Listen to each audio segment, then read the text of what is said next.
Bonjour et bienvenue dans Aiguillage, un club qui fête ses 30 ans et rejoint officiellement pour l'occasion l'association Eurotrack. Cela donne l'organisation d'une exposition de modélisme ferroviaire à laquelle participent une quinzaine de clubs en provenance de 6 pays différents et un raccordement de réseau d'une longueur totale de pas loin de 100 mètres linéaires.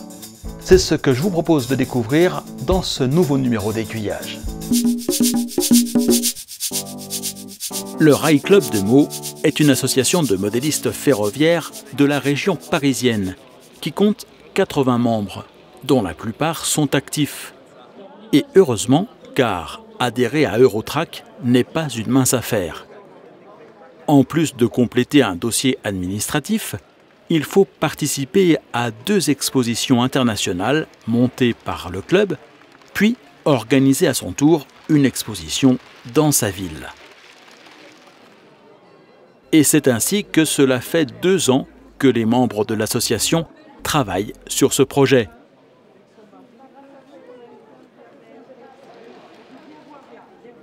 Même si pour le Rail Club de Meaux, l'aventure Eurotrack ne fait que commencer, ce week-end des Journées du patrimoine, où il organisait cette exposition, constitue tout de même un premier aboutissement. L'intérêt d'Eurotrack, c'est de pouvoir, une fois par an, se retrouver, donc organiser cette exposition de trains miniatures, en raccordant les réseaux les uns aux autres. Donc ce sont les normes de la Fédération française qui ont été choisies pour ces raccordements au niveau, tant au niveau de la hauteur que l'écart du des rails.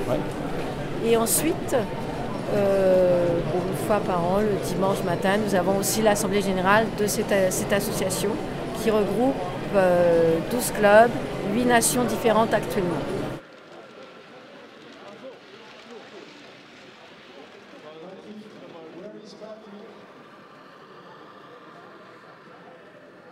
Sur les 8 pays adhérents à Eurotrack, 2 n'ont pas pu faire le déplacement cette année, la Hongrie et l'Italie. Mais les 6 autres contrées européennes étaient représentées. L'Allemagne, l'Autriche, la Belgique, la France, les Pays-Bas et le Royaume-Uni.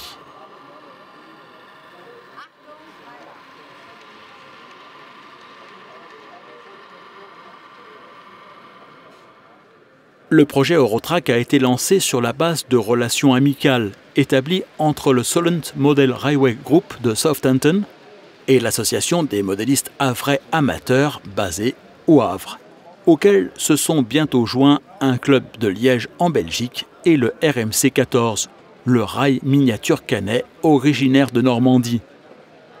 L'association Eurotrack a été créée dans la foulée en 1988.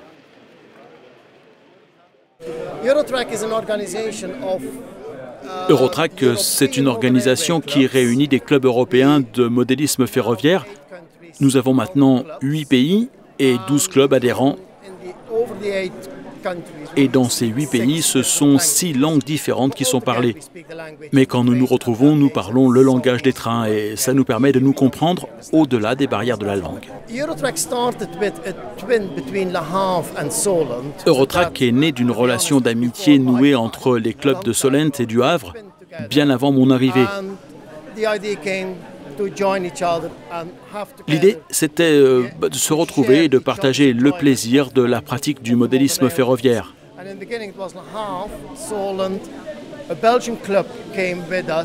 À l'origine, il y avait le Havre, Solent, un club belge qui nous avait rejoints, mais qui a quitté l'association. Ça aussi, c'était avant que je ne sois là. Et puis, il y a eu Caen, un autre club français. Après quoi, beaucoup d'autres clubs nous ont rejoints, quelques-uns nous ont quittés, un Belge et un Français notamment. Mais aujourd'hui, nous avons le plaisir de souhaiter la bienvenue au Rail Club de Meaux. Ils sont venus il y a 2 ans à l'exposition de Southampton que le Solent Model Railway Group avait organisée. C'était la première fois que nous les rencontrions. Ils sont venus avec un excellent brie de mots. Alors ça commençait plutôt bien pour eux. L'année dernière, ils nous ont rejoints en Hongrie. Et du coup, après 2 ans de participation à nos activités, ils pouvaient devenir un membre officiel d'Eurotrack. Mais il fallait pour cela qu'ils organisent à leur tour un rassemblement des membres du club, et c'est ce qu'ils ont fait aujourd'hui.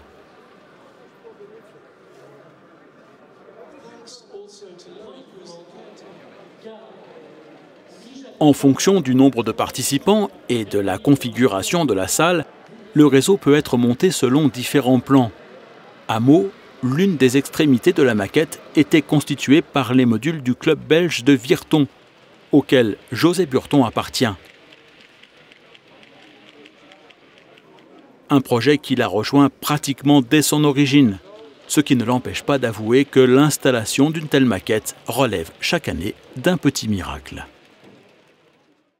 Ici, on a quand même une soixantaine de modules à 1,20 m. Vous voyez à peu près, disons qu'on a une centaine de mètres de longueur de réseau. En double voie, ça fait 200 mètres de voie, quoi. Le montage n'est pas toujours évident. Parce que souvent, ça marche bien quand on est chez soi. On monte dans les remorques et puis on s'amène ici, ça ne marche plus. Pourquoi? Parce que le transport a créé quelques petits soucis. Donc hier, certains clubs ont eu, dont moi, des petits soucis. Bon, à part ça, une fois que c'est monté, ça roule en automatique théoriquement. Sur le réseau, les trains tournent en principe en automatique, même s'il faut parfois intervenir manuellement pour éviter la congestion du circuit. Cela peut être fait notamment sur le module en courbe réalisé par le club de Southampton. Un module un peu particulier, dans la mesure où il a été conçu de telle manière que les voies et le décor soient indépendants les uns des autres. Il est ainsi possible de faire évoluer le décor sans que les voies ne soient affectées. Autre avantage, cela facilite le transport dans le coffre d'une voiture. Côté décor, ce sont les ruines de l'abbaye de Netley qui sont évoquées. Côté voies, des évitements permettent de stocker temporairement les convois avant de les envoyer sur le reste du réseau. Un peu plus loin sur celui-ci, un autre module spécifique permet au train de passer de la voie de gauche à celle de droite et inversement.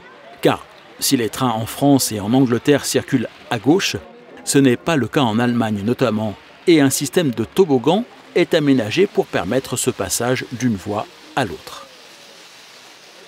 Autre contrainte posée par ce type de raccordement, il faut faire en sorte dans un premier temps que tous les modules puissent facilement se raccorder les uns aux autres, et dans un second que l'on dispose d'un moyen de savoir s'il est possible ou non d'envoyer un convoi sur le module du voisin.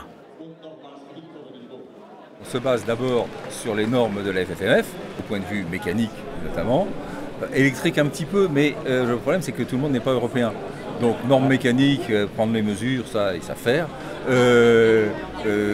Respecter les normes électriques, en particulier trouver des fiches téléphoniques PTT, en Hongrie c'est un peu dur, quoi. Bon, alors il nous faut trouver un autre système en fait.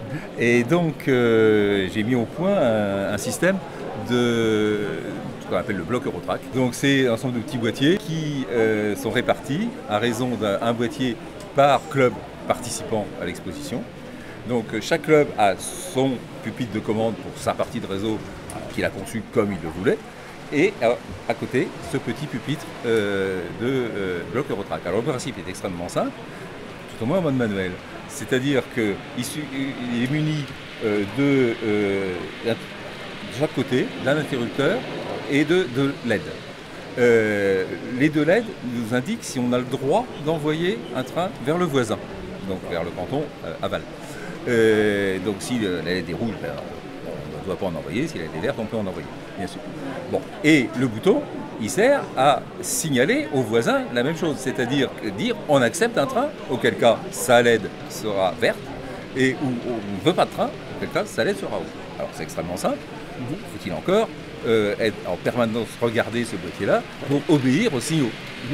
Et c'est pour ça que j'ai conçu le boîtier pour être mis en mode automatique également. C'est-à-dire qu'en parallèle avec les LED vert rouge, j'ai un contact qui peut être utilisé pour couper le courant sur une section d'arrêt, par exemple. Et puis, inversement, on peut remplacer le bouton en enfonçant une prise de jack au bon endroit, avec un contact de relais qui signale l'occupation du canton. Donc si le canton est occupé, on donne l'ordre au voisin de s'arrêter. Si le canton est libre, eh bien, on donne l'ordre au voisin d'arriver. Le problème étant que pour le moment, certains clubs utilisent ce système en mode automatique, d'autres en mode manuel, ce qui est possible mais qui n'est pas toujours évident. Un autre petit souci est posée par la longueur de certains trains. Lorsqu'ils dépassent une certaine taille, il arrive que les convois ne soient pas bien détectés. La locomotive s'arrête devant un feu rouge. Le canton dans lequel elle se trouve avec ses premiers wagons est bien marqué comme étant occupé. Mais il est possible que certains wagons dépassent sur le canton précédent qui, lui, est considéré comme libre, ce qui ne nous met pas à l'abri d'une possible collision. L'automatisation progressive de la totalité du réseau devrait finir par venir à bout de ces derniers petits soucis.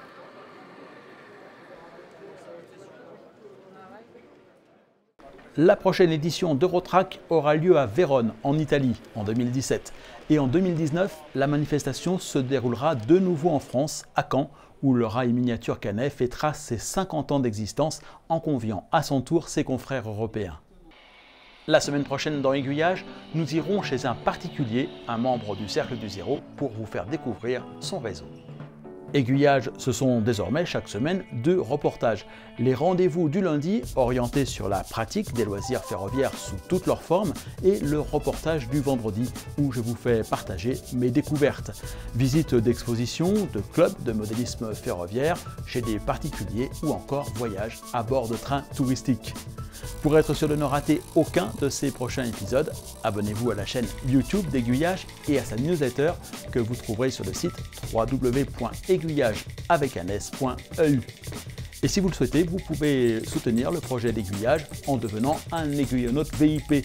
Pour un montant laissé à votre libre appréciation, vous accéderez à une version sans publicité des reportages d'Aiguillage et à la possibilité de les télécharger en haute définition.